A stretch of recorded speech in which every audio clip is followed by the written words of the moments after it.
Hello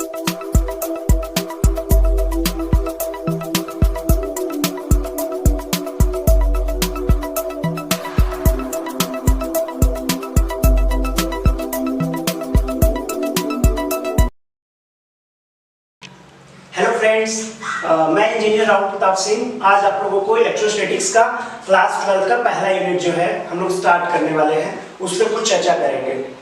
तो electrostatics में जानने से पहले हम लोग को पहले ये जानना होगा कि हमारे आसपास जो भी नेचुरल फिनोमेना है जिसके पीछे इलेक्ट्रोस्टैटिक्स की साइंस जो है इन्वॉल्व है, हम लोग पहले उस पर गौर कर लेते हैं। कौन कौन से वो आसपास हमारे घटने वाली घटनाएं हैं। तो अगर हम लोग ध्यान से अगर देखें तो बहुत सारी चीजें हैं जो हम डेली लाइफ में करते हैं जो हमें पता नहीं है। सबसे सिंपल एग्जांपल जो आपको हर किताब में मिल जाएगा वो है कॉम्बिंग ऑफ हेयर। तो सर्दियों में ड्राई हेयर को जब हम कॉम्ब करते हैं तो उसका इफेक्ट सबसे ज्यादा देखा जाता है। जब हम ड्राई हेयर को कॉम्ब करते हैं तो जो वो कॉम्ब होता है उसको अगर हम स्मॉल पीसेस ऑफ पेपर के पास ले जाए तो वो उसको अट्रैक्ट करता है। ये चीज आप सभी लोग देखे होंगे। उसके अलावा जो है अगर हम उस कॉम्ब को अगर अपने हैंड के पास ले जाए तो इसमें जो हेयर है उसको अट्रैक्ट करता है। इसके अलावा अगर छोटे छोटे पीसेस ऑफ पेपर ले लें, अगर हम पहले से ही स्मॉल पीसेस ऑफ पेपर ले लें, ये है स्मॉल पीसेस ऑफ पेपर। इसको अगर हम आयरन कर दें, इसको अगर हम आयरन कर दें, प्रेस कर दें, तो इस चीज को उठाकर अगर हम मॉनिटर स्क्रीन पर ले जाएं, टीवी के मॉनिटर स्क्रीन पर ले जाएं, तो ये इस पे भी जाकर ऐसे ऐसे चिपक जाते हैं, अट्रैक्ट हो जाते हैं। फिर वो कुछ देर बाद भले ही गिर जाए। तो ये फिनोमेना, इसके पीछे क्या रीजंस है। इसके अलावा भी बहुत सारे हमारे पास है। जैसे सर्दियों में जब हम स्वेटर उतारते हैं तो हमें क्रैकल का आवाज सुनाई देता है, इसके अलावा हमें स्पार्क भी दिखाई देता है, स्पार्क और क्रैकल। तो ये चीज wearing of sweater in dry weather मतलब विंटर्स को ड्राई वेदर क्यों कहते हैं, ये चीज पे सोचिएगा, ये आपके लिए क्वेश्चन है। तो ड्राई वेदर में जब हम स्वेटर उतारते हैं तो हमें जो है स्पार्क दिखाई देता है डार्क रूम में, या हमें क्रैकल सुनाई देते हैं। इसके पीछे क्या रीजन है। तो ये सारी चीजों के पीछे एक ही रीजन है, आप लोग को अभी पता चलेगा इसी चैप्टर में। इसके अलावा भी हम बहुत सारी चीज है। कभी जो कार है, कार बहुत तेजी से मूव करके कहीं से आ रहा है, जब हम उसको टच करते हैं उसके हैंडल को तो वो शॉक लगता है। ये बहुत रेयर जो है, सब लोग को एक्सपीरियंस नहीं हुआ होगा, लेकिन ये चीज होता है, कम लगता है लेकिन होता है। इसके अलावा इन्फ्लेमेबल सब्सटेंसेस को कैरी करने वाले व्हीकल्स जितने भी हैं, जो भी व्हीकल्स ऐसे हैं जो इन्फ्लेमेबल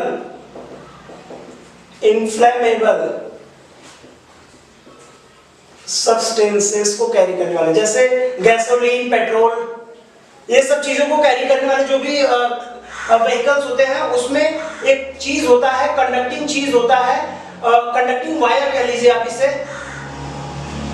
कंडक्टिंग वायर। ये हमेशा जब भी ये मोशन में होता है, व्हेन इन मोशन, जब भी ये व्हीकल मोशन में होता है, ये कंडक्टिंग वायर हमेशा जमीन को, ग्राउंड को टच करते हुए चलता है। क्यों चलता है, इसके पीछे क्या रीजन है, ये भी चीज आपको पता चलेगा। इसके अलावा जो है एयरक्राफ्ट जो होता है, एयरक्राफ्ट की अगर हम लोग बात करें तो एयरक्राफ्ट में भी जो उसके व्हील्स होते हैं, वो स्पेशल टाइप ऑफ रबर के बनाए जाते हैं। स्पेशल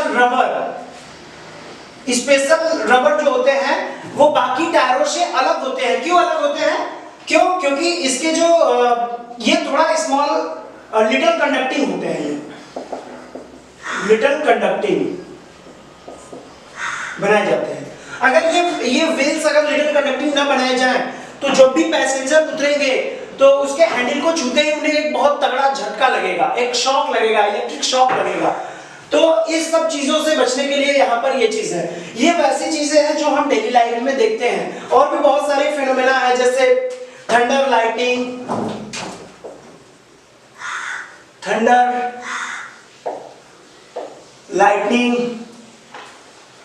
लाइटनिंग हो गया। इसके अलावा और क्या हो सकता है, जैसे स्पार्क प्लग होता है, स्पार्क प्लग, ये आईसी इंजन में यूज होता है। आईसी इंजन्स मतलब जैसे बाइक्स या कोई आसपास के जो भी व्हीकल्स हैं, ट्रांसपोर्ट फैसिलिटीज हैं, उन सब की बात हो रही है, तो उसमें जो है स्पार्क प्लग यूज होता है। इन सारे रीजन के पीछे इलेक्ट्रिक डिस्चार्ज है। इन सारे रीजन के पीछे साइंस जो है वो क्या है, electric discharge. In all the above phenomena,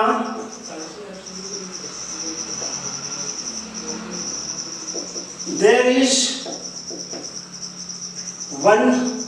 only one thing, that is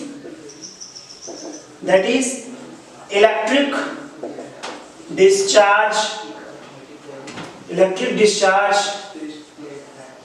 from one body to another body। तो इन सब के पीछे एक ही रीजन है, इलेक्ट्रिक डिस्चार्ज होता है। ये बहुत इंपॉर्टेंट चीज है। मतलब ये जो भी झटका हमें लग रहा है, जो भी चीजें हम लोग ये देखे हैं, ये सब किस वजह से हो रहा है, इलेक्ट्रिक डिस्चार्ज के वजह से हो रहा है। तो ये सब फेनोमेना है, हम लोग इसके बारे में और डिटेल से जान पाएंगे। हम लोग अभी इलेक्ट्रिक डिस्चार्ज के बारे में भी अच्छे से नहीं जान रहे हैं, तो आइए हम लोग पहले उसके बारे में जानकारी लेते हैं। पहले इसके हिस्टोरिकल एस्पेक्ट्स की बात कर लेते हैं कुछ। तो ये पूरा इसका इंट्रोडक्शन में आता है, ठीक है। तो हम लोग अभी इसके बात कर रहे हैं, तो आइए हम लोग इसके हिस्टोरिकल एस्पेक्ट्स की बात करते हैं। इसके हिस्टोरिकल एस्पेक्ट्स भी बहुत इंटरेस्टिंग है, हालांकि हम लोग बहुत डिटेल में नहीं जाएंगे, हम बेसिक हिस्टोरिकल एस्पेक्ट्स की बात कर लेते हैं एक दो बार। तो हिस्टोरिकल एस्पेक्ट्स में Thales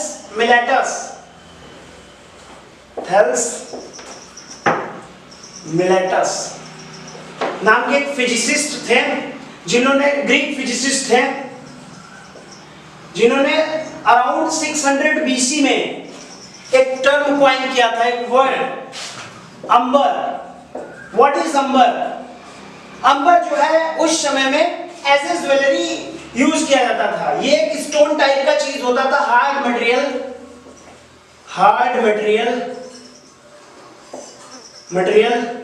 stone like material, hard material, stone like material.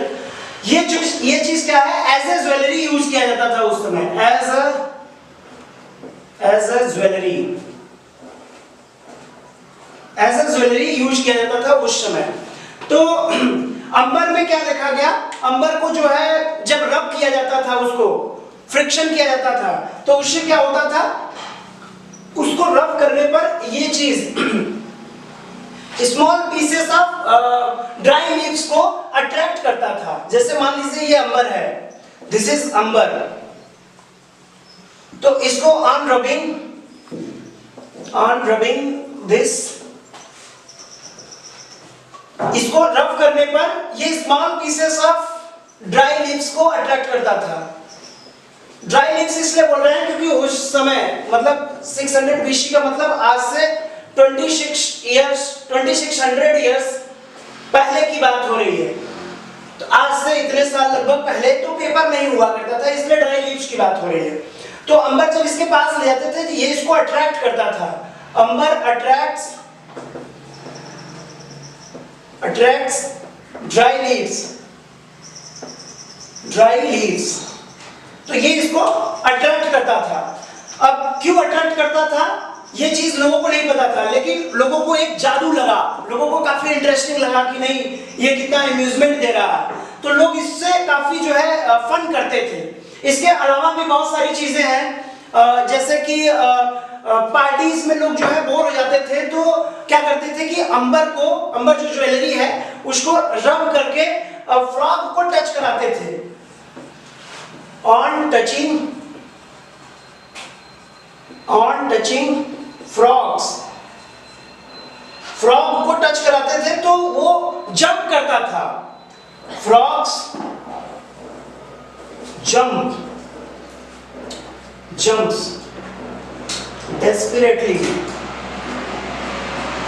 मतलब वो हताश होकर जंप करने लगता था और लोगों को काफी फन आता था कि कितना अम्यूजमेंट मिल रहा है, तो वो अपने फन के लिए ये सब तरह की चीजें हैं, ये सब कहानियां हैं जो कि इसके हिस्ट्री में आता है। तो अंबर, और ये सब जो भी फैक्ट्स हो रहे हैं, क्योंकि उस समय इलेक्ट्रॉन वर्ड्स के बारे में कुछ जानकारी नहीं थी, तो ये सब जो फिनोमेना हो रहे थे, इन सारे फिनोमेना को वो अंबरीशिटी बोलते थे। क्या बोलते थे? अंबरीशिटी, अंबरीशिटी बोलते थे उस सब फिनोमेना की।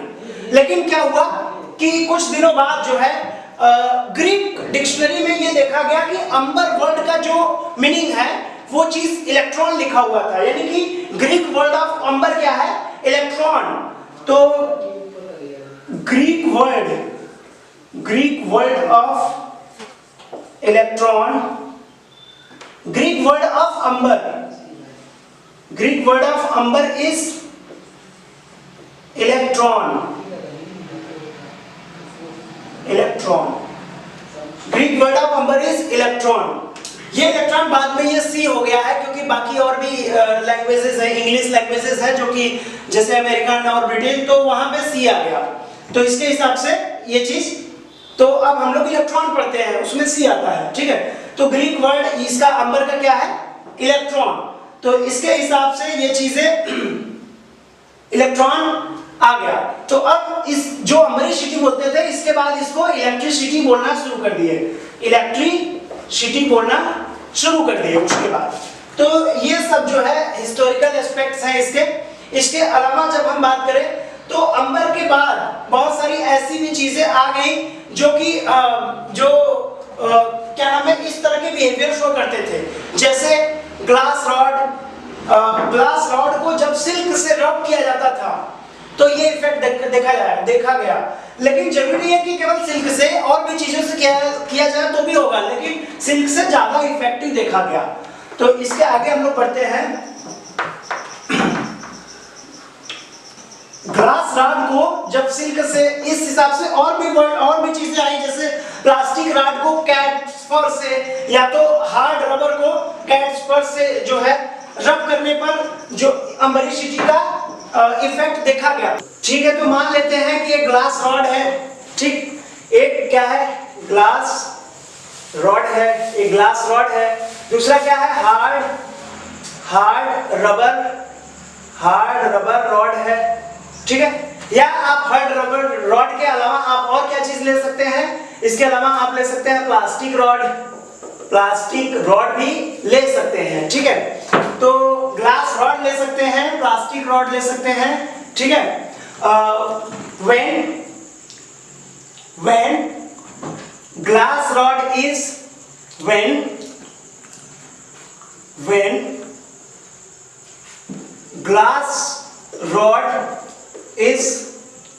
glass rod is rubbed with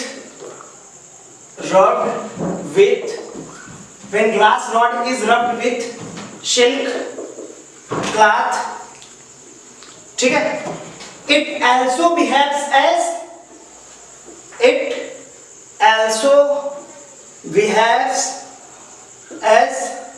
amber. It also behaves as amber. इसका मतलब क्या है? इसका मतलब है कि हमें एक और ऑप्शन मिल गया। इसका मतलब है कि हमें एक और ऑप्शन मिल गया। क्या? अंबर के अलावा सब्स्टिट्यूट हमको मिल गया। क्या मिल गया? Glass rod, hard rubber rod, ठीक है। तो इसको ग्लास रॉड को किससे रब करना है आपको? सिल्क से, ठीक है, सिल्क से। अगर किसी और चीज से भी रब करेंगे तो भी होगा, लेकिन ये बेस्ट कॉम्बिनेशन है। और इसको किससे रब करना है? कैट्स फर से रब करना है। इसको हमें रब करना है कैट्स फर से, ठीक है। अगर आप सिल्क से भी रब करेंगे तो भी आएगा, लेकिन is rubbed with silk cloth, ठीक है।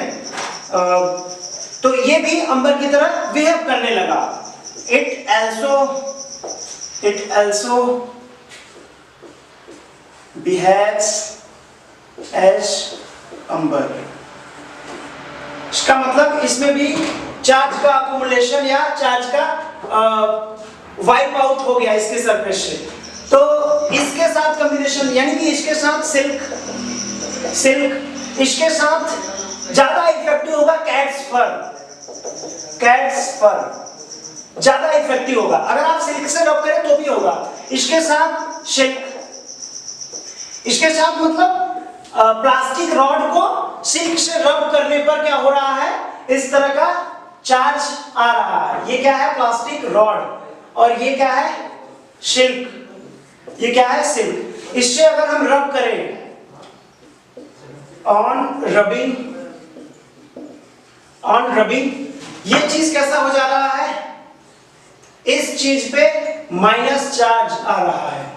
ठीक है, बाद में देखा गया ये चीज भी, क्योंकि ये चीज इस तरह से बिहेव कर रहा था, तो ये चलिए माइनस चार्ज अभी नहीं लिखते हैं। इस चीज पे कोई चीज आ रहा है, कोई चार्ज आ रहा है अलग टाइप का।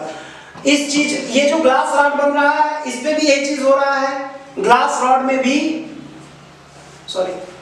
ग्लास रॉड में भी इस पे भी कुछ चार्ज आ जा रहा है रफ करने पर। तो ये चीज ग्लास रॉड को सिल्क से रफ करने पर ये चीज हो रहा है। तो ये चीज, एक ग्लास रॉड बनाया, दूसरा ग्लास रॉड बनाया, दोनों को पास किया है, तो दोनों में रिपल्सन हुआ। यानी कि एक ग्लास रॉड है और दूसरा ग्लास रॉड है, ये भी ग्लास रॉड है और ये भी ग्लास रॉड है, ये दोनों में रिपल्सन देखा गया, यानी कि इसमें रिपल्सन हुआ। और इस तरह से इसको भी अगर करा जाए, तो ये दो, अगर हम प्लास्टिक रॉड ले लें, प्लास्टिक रॉड, तो इसमें भी रिपल्सन देखा गया। लेकिन एक ग्लास रॉड और एक प्लास्टिक रॉड को लाया गया, तो उसमें अट्रैक्शन देखा गया। तो ये बहुत इंटरेस्टिंग फैक्ट हो गया। इससे ये पता चला कि इस पे जो मटेरियल है, वो इससे अलग है। और क्योंकि ये दोनों सिमिलर टाइप के हैं, तो ये दोनों सिमिलर बिहेवियर दे रहे हैं, वो रिपल्सन कर रहे हैं। लेकिन ये और ये डिफरेंट है, इसलिए ये अट्रैक्शन कर रहे हैं। तो ये टाइप ए मान ले, इसको टाइप बी मान ले, तो ये चीज क्या हो गया, अगर ग्लास रॉड की बात करें, तो यहाँ पे रिपल्सन मिल रहा है। यहाँ पे क्या मिल रहा है, रिपल्सन। और यहाँ पे क्या मिल रहा है, रिपल्सन, यानी रिपल्सिव फोर्स। लेकिन एक ग्लास रॉड ले ले और एक प्लास्टिक रॉड ले ले, ये है प्लास्टिक रॉड और ये है ग्लास रॉड। ये ग्लास रॉड को इसके पास ले गया, जब रब करने के बाद ले जा रहे हैं, तो रब करने के बाद जब हम यहाँ पर ले जाएंगे, तो यहाँ पर ये चीजों के बीच में अट्रैक्शन होगा। इन चीजों के बीच में अट्रैक्शन लिखा गया, तो ये सब सारी चीजें हो रही थी, ये फिनोमेना हो रहे थे, ये सब सारे चीजों के बीच में। तो इससे ये पता चला कि इस पे जो चार्ज है, इस पे जो चार्ज है, अलग अलग चार्जेस हैं। और ये अलग अलग, इससे कंक्लूड किया गया कि अगर इस पे ये चार्ज है, इस पे बी चार्ज है, तो ए बी अट्रैक्ट करता है और ए रिपेल करता है। तो इन सब चीजों के बारे में हम लोग इसके आगे स्टडी करेंगे। तो इस पे बाद में देखा गया कि इस पे जो आ रहा था, इस पे प्लस चार्ज आ रहा था और इस पे माइनस आ रहा था। एक्सपेरिमेंटली देखने पर ये पता चला। ठीक है, तो अगर हम इसके आगे की बात करें, तो ये सारी चीजें जो भी हैं, इन सारी चीजों को हम क्योंकि देखिए चार्जेस जो भी पड़ रहे हैं इसमें, ये मूव नहीं कर रहे हैं, यानी ये स्टैटिक स्टेट में है, तो इसको हम पढ़ते हैं स्टैटिक इलेक्ट्रिसिटी में। तो किसमें पढ़ते हैं हम लोग, स्टैटिक इलेक्ट्रिसिटी, इसी को बोलते हैं इलेक्ट्रोस्टैटिक्स। ठीक है, इसमें क्या है, स्टडी ऑफ, इसका डेफिनेशन लिख लीजिए, study of field, that is electric field, force, potential, that is electric potential. Study of field, force, potential, fields, forces, potentials, when charge is at static, charge is in static condition. ये हो गया electrostatics का definition. इसके अलावा अगर charge move कर रहा हो तो क्या होगा?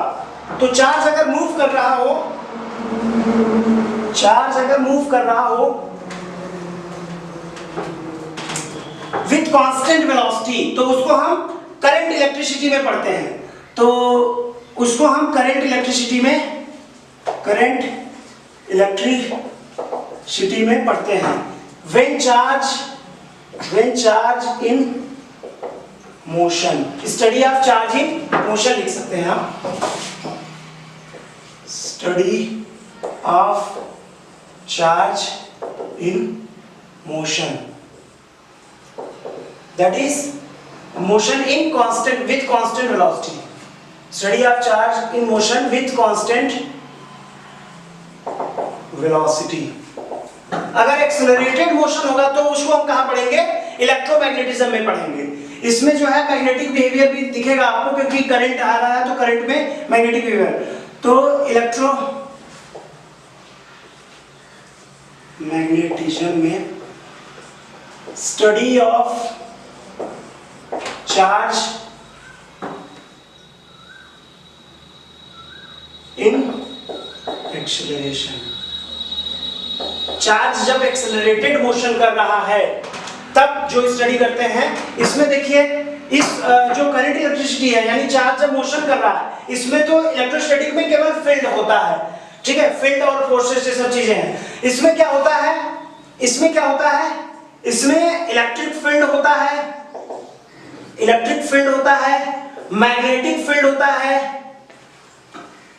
मैग्नेटिक फील्ड होता है और इसमें करंट होता है, ठीक है। दो चीजें इसमें मिल गई हैं आपको। और इसमें क्या होता है? इलेक्ट्रिक फील्ड, मैग्नेटिक फील्ड, इसके बाद इलेक्ट्रोमैग्नेटिक वेव जनरेट होता है जो कि रेडिएशन के फॉर्म में रेडिएट करता है। तो इलेक्ट्रोमैग्नेटिक रेडिएशन,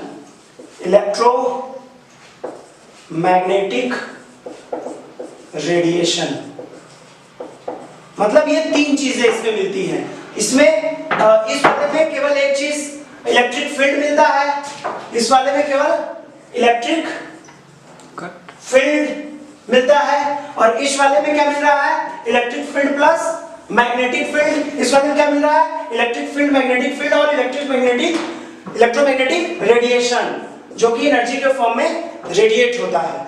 तो ये सब चीज जो है पूरा इलेक्ट्रोस्टैटिक्स का इंट्रोडक्शन के बारे में हो गया। अब हम लोग नेक्स्ट लेक्चर में जो है चार्ज के बारे में पढ़ेंगे, ठीक है। तो चार्ज में हम लोग देखेंगे कि ग्लास रॉड को जब हम मॉडर्न स्ट्रक्चर ऑफ एटम, यानी एटम के पास लेकर जाते हैं तो वो कैसे पोलराइज होता है, कंडक्टर, इंसुलेटर और ये सब सारी चीजों के बारे में। तो अगला लेक्चर काफी इंटरेस्टिंग होने वाला है। उसमें properties of charges, quantization of charges, ये सब सारी चीजें, इलेक्ट्रोस्कोप और अर्थिंग वगैरह हम लोग पढ़ेंगे, ठीक है। Thank you guys.